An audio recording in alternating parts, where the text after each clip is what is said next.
Okay. Welcome to my YouTube channel. I hope uh, kahit papaano, every time na mapanood niyo yung video na sinishare ko sa inyo, sana'y nakatulong sa inyo, nakapagbigay sa inyo ng kaalaman, nakapagbigay sa inyo ng information or sa anong nangyayari sa bansa natin, anong nangyayari sa mundo, o ano yung mga bagay-bagay na sa tingin ko'y makakatulong sa atin pag once alam natin. Okay? So, I'll be sharing videos every now and then, and I hope uh, you continue to support my YouTube channel. Thank you. Okay, let us discuss lenses. So, lenses are capable or is a device capable of focusing or dispersing light beam by means of refraction. Okay, so two types of spherical lenses. We have the uh, con- convex and the concave. Convex, known as converging lens, and concave diverging lens. Okay. So ito yung itsura ng concave lens, which is diverging. So just like the mirror, so it is just a cut of the sphere, okay, with two sides. We're in the center of the lens. We have the principal axis, and you have the focus, and twice the focus is your center of curvature. This is the front side of the lens, and this is the back side of the lens. So it is where it is in the left side. It is where the uh, object, and it is here where the uh, image is located. Okay. This is the convex or converging lens. So the same as to that of the concave. We have the center, the line that passes through the pole or the center of optical center here. So this is the principal axis. So all of the lines, this ray of light that strikes to the lens, all of this given by the arrow pointing to the center of or to the middle of this lens. These are all incident rays that once it passes through here, after refraction, it is converging towards the focus. Okay? So this is the illustration of how uh, the incident ray. So when you say incident ray, just clarification. Pag sinabi nating incident ray, ito yung mga incident ray na to, meaning this is for instance the light or ray of light that strikes the object.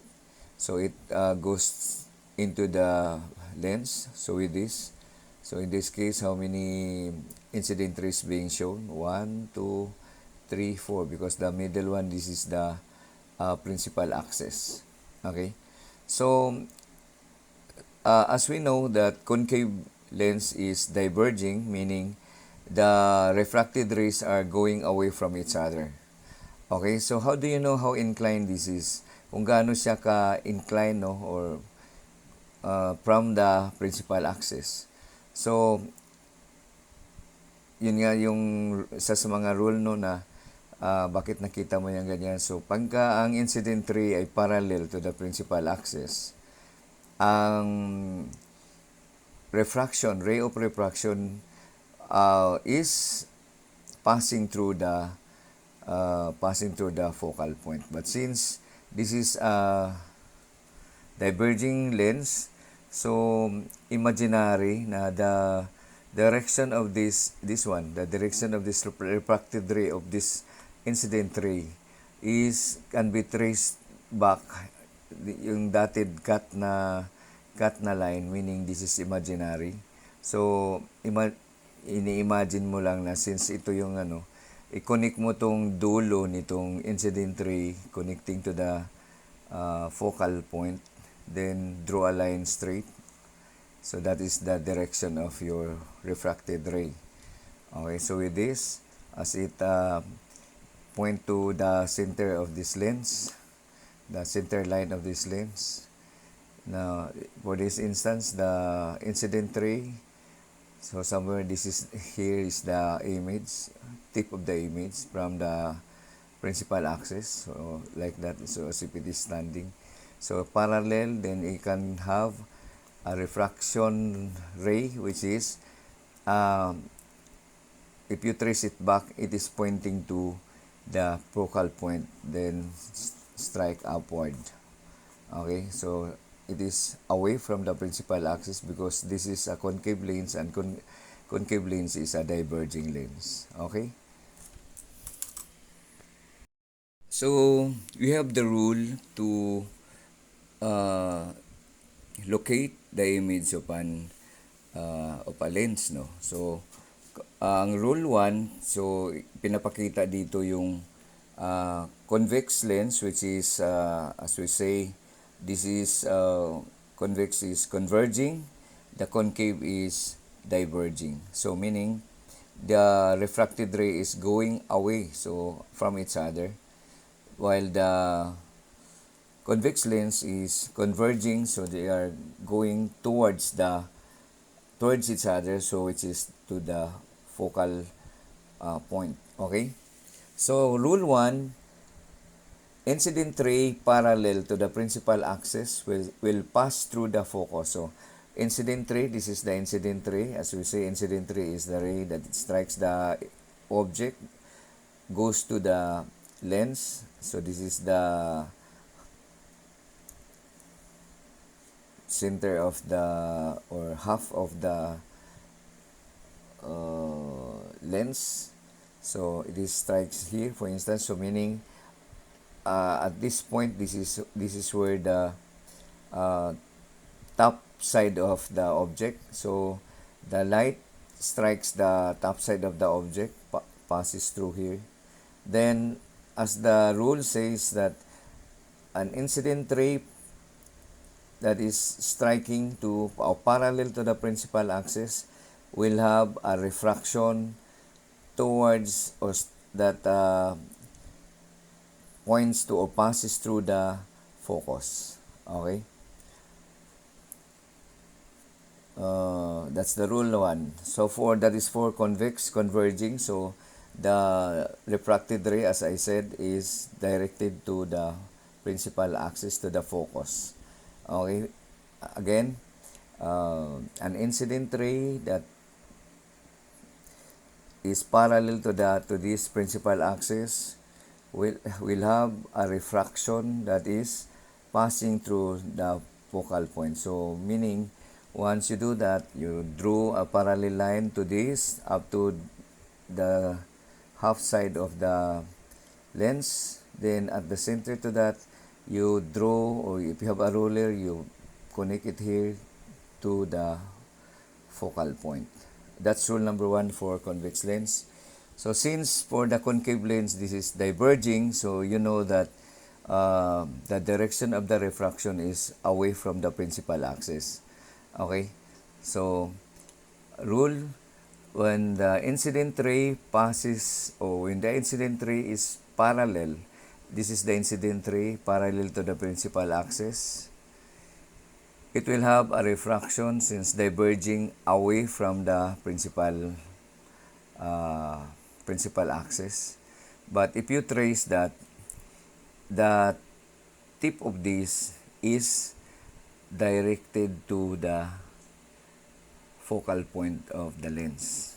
Okay, so it is the focal point of the lens which into the object side.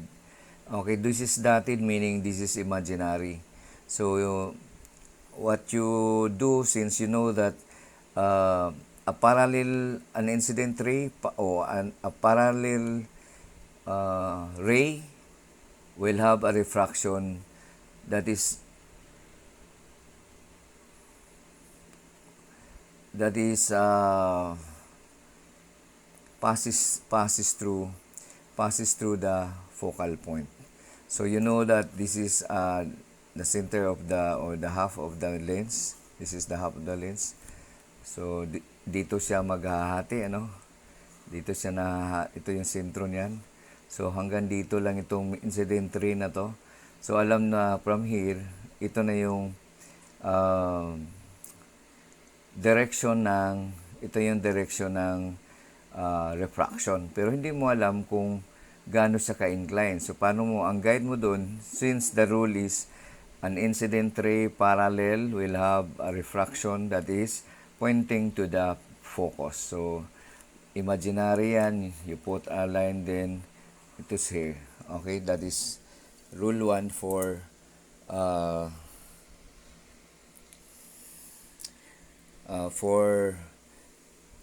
spherical lens. Okay, let us proceed with rule number 3 that says that the incident ray passing through the optical center, so this is the optical center, the ray of refraction or the refracted ray will emerge without deviation. So it passes through the optical center, then it continues to passes through to the lens without deviating. It's still the same line. Okay, so that's the third. That is for convex lens. And for the concave, also the same. So when the incident ray passes through the optical center, it goes straight without deviating. Okay, it is not like rule 1 and rule 2 in if it is parallel, you will have a refraction that is pointing to the focal point.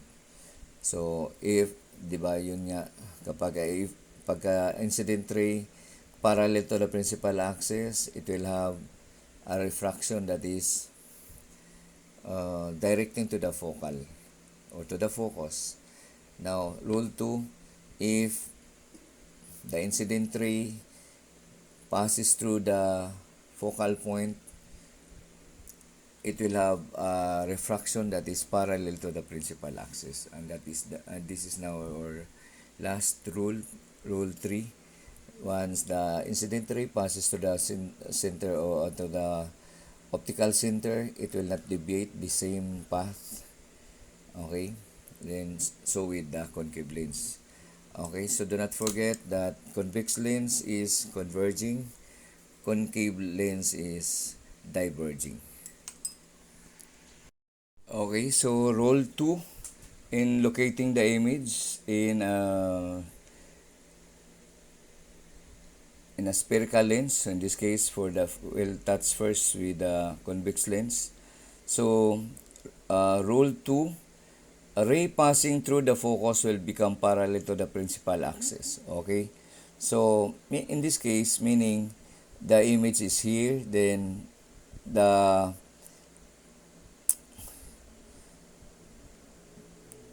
ray of light strikes the object here, passes through the focal point, then go direct to the lens.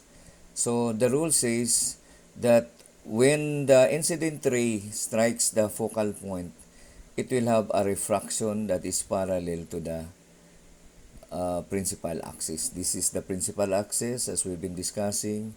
This is the center of optical center. This is the mid of the lens. So this is where this is at this line wherein you are to connect the refracting ray. Okay, so in this case, it is where here the object, then the incident ray passes through the focus, then go direct to the mirror, then it will have a refraction that is parallel to the principal axis. When an incident ray is passing through the focal point, it will have a refraction parallel to the principal axis. This is just the reverse of the rule 1, which is what is perpendicular, what is in rule 1, what is parallel. It is the incident ray that is parallel, and it will have a refraction that is pointing to the focal point. In this case, rule 2, it is the incident ray that is passing through the focal point, and it will have refraction that is parallel to the principal axis, which is this line. Okay, this is the refracted ray of the incident ray that is passing through the point F or focal point, go direct to the mid of the lens, then it will have a refraction that is parallel to the principal. This is the principal axis, and this is the refracted ray of the incident ray that passes through this focal point, go to the lens, and it will have a parallel direction, refracted ray parallel to the focal principal axis. Is it clear? Okay. For the concave lens, for rule number 2, okay, so the incident ray, so meaning this is from the principal axis, an object is here standing, then the incident ray or the ray strikes the object, then it passes through the it go direct to the mid of the lens. Then you know that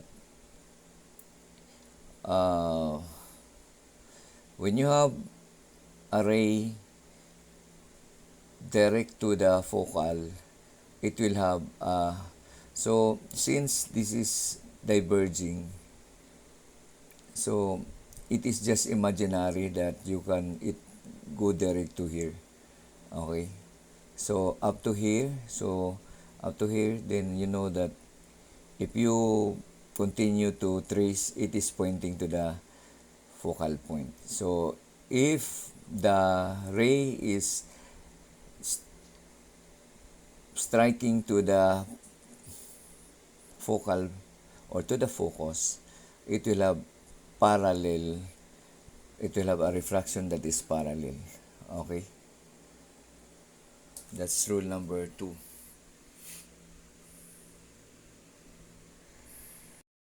Okay, let us now apply. So for instance, actually there are 6 cases in this one, no? So if the object is behind o mas malayo pa sa 2F1, dito siya. Kapag ang object ay nandito, pangalawang case. Pag ang object ay nasa gitna ng 2F2 at saka F1 dito, pangatlong case. Pag apat na location ng object ay dito sa F1, pang-apat na case. Pang-lima, then you have the last one, kung ang image ay andito sa gitna ng F1 at saka sa optical center. So isa, dalawa, tatlo, apat, lima. So 5 cases lang pala, no? So they have beyond the 2F2, 2F2 pangalawa, sa gitna pangatlo, tapat pang-apat, sa gitna panlima. So 5 cases. 5 cases. 6 yun eh. What's the other one? Anyway, ito yung na muna, no? Ito yung i-tackle natin. So ito ang natin, no? So the object is at here, 2F. Okay, so Yan, yun ang tayo niya dito. Ito yung principal axis. Okay. So, ang i-apply muna natin yung rule 1. So, anong rule 1? So, parallel ang incident ray. So, incident ray, parallel. So, convex lens ito. So, converging. So, parallel. So, ano ang pagka-parallel? Magkakaroon siya ng refraction that is towards the F. Towards the F. So, draw a line straight to that. Okay? So, arrow. Next is, we'll consider, mas favorable dito ang, kung you consider rule 3, that if the incident ray passes through the optical center, it emerges without deviation. So, tuloy-tuloy lang siya. Okay? So, the point of intersection of the refracting rays, ito yung ito yung line, ito yung refraction na to, dito sa incident ray na parallel sa principal axis. Okay? Next is, rule 3 na incident ray dito sa top ng object na to.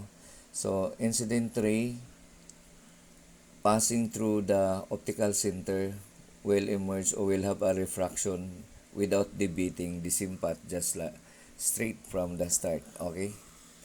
Then the point of intersection, which is here, this is the location of the image. Okay? So since the incident ray is hitting the top part or the head part of the object, meaning these lines, these refractions are the top side of the object. So in this case, the image of the object is nakabaliktad siya. So inverted. So kung napansin mo, pareho siyang so dito pa din siya sa 2F1, dito siya sa 2F2. Okay, so pareho ang distance nila, pareho ang size. Okay, so the object is the same. Hindi siya lumaki, hindi din siya lumiit, pero nakabaliktad siya, inverted. Kapag ka-inverted, the image is real. Inverted o real inverted. Okay? Hindi siya nag-enlarge, hindi din siya nag-reduce. Okay? Pagka-enlarge, minsan sinasabi magnified. Hindi siya nag-magnify kasi parang hindi rin siya nag-diminish or nag-reduce. Okay? So, yun. Yun ang ano natin sa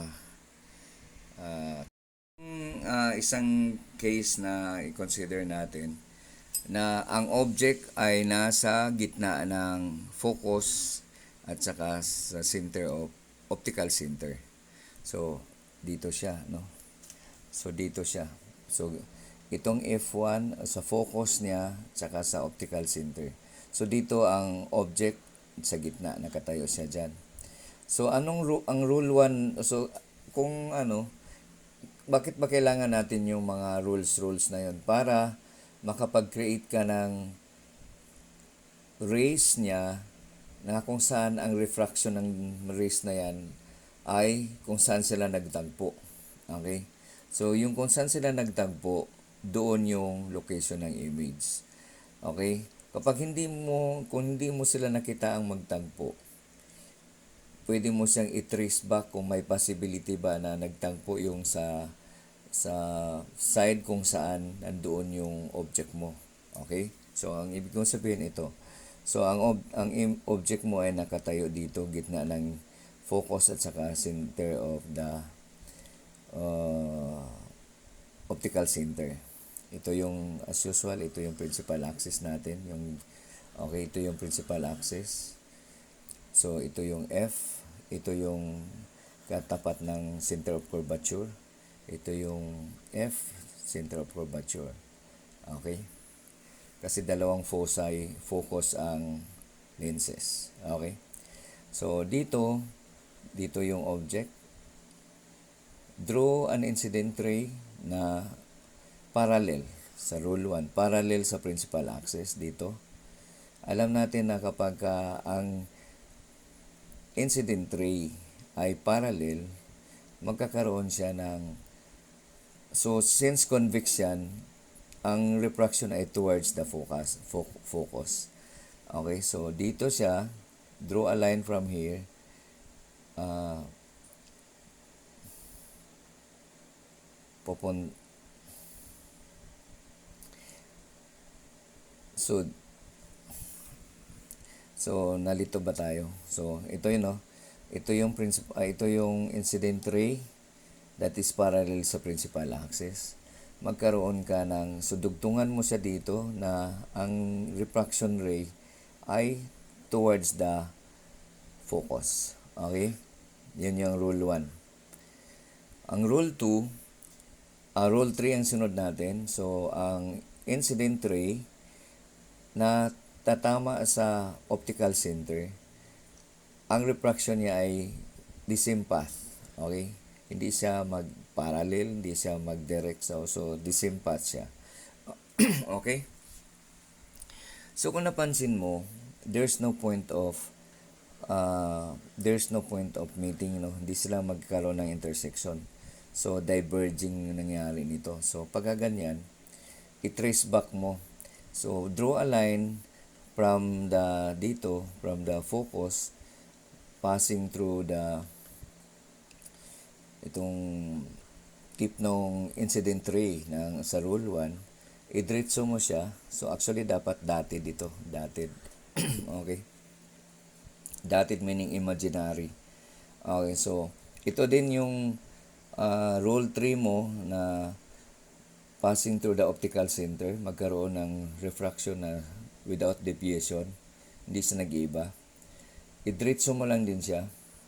So, the point of intersection here, dito. So, ito yung location ng image mo. Okay? So, ito yung paa. Ito din paa ng object. Ito yung paa ng object, ulo ng object. So, parehong nasa ibabaw. Pagka ganyan, pero nasa side din siya ng object. Pag ibig sabihin yan ay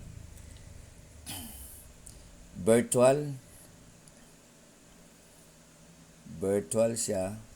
So, anong klase yan? Virtual. And mas lumaki. So, pag virtual, upright, tapos highly enlarged. Okay? So, yun yung sa pagka ang object ay nasa gitna ng focus at saka ng optical center. So, virtual ang image kasi nasa side pa rin siya ng object, kaya virtual. At upright, pagka upright, ang partner niya talaga ay virtual. Hindi siya real. Virtual siya. Then, kasi mas ang taas niya kumpara dito. So, highly enlarged or enlarged. Kung ang choices ay, kung may choices na highly enlarged siya. Okay? So, yun lang. Sana'y naintindihan nyo. Kapag hindi, lang sa comment. Okay? Isang case na i-consider natin na ang object ay nasa gitna ng focus at saka sa center of optical center. So, dito siya, no? So, dito siya. So, itong F1 sa focus niya saka sa optical center. So, dito ang object sa gitna, nakatayo siya dyan. So, ang rule 1, so, kung bakit ba kailangan natin yung mga rules na yun? Para makapag-create ka ng rays niya na kung saan ang refraction ng rays na yan ay kung saan sila nagtagpo. Okay? So, yung kung saan sila nagtagpo, doon yung location ng image. Okay? Kung hindi mo sila nakita ang magtagpo, pwede mo siyang i-trace back kung may possibility ba na nagtagpo yung sa side kung saan nandoon yung object mo. Okay? So, ang ibig kong sabihin ito. So, ang object mo ay nakatayo dito, gitna ng focus at saka center uh, optical center. Ito yung, as usual, ito yung principal axis natin. Okay, ito yung principal axis. So, ito yung F. Ito yung katapat ng center of curvature. Ito yung F, center of curvature. Okay? Kasi dalawang foci, focus ang lenses. Okay? So, dito yung object. Draw an incident ray na parallel sa rule 1, parallel sa principal axis dito.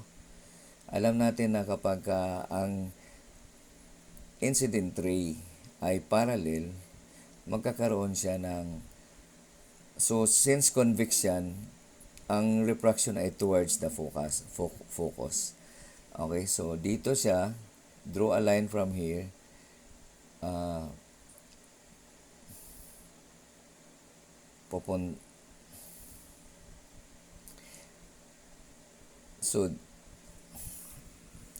So nalito ba tayo? So ito yun, no?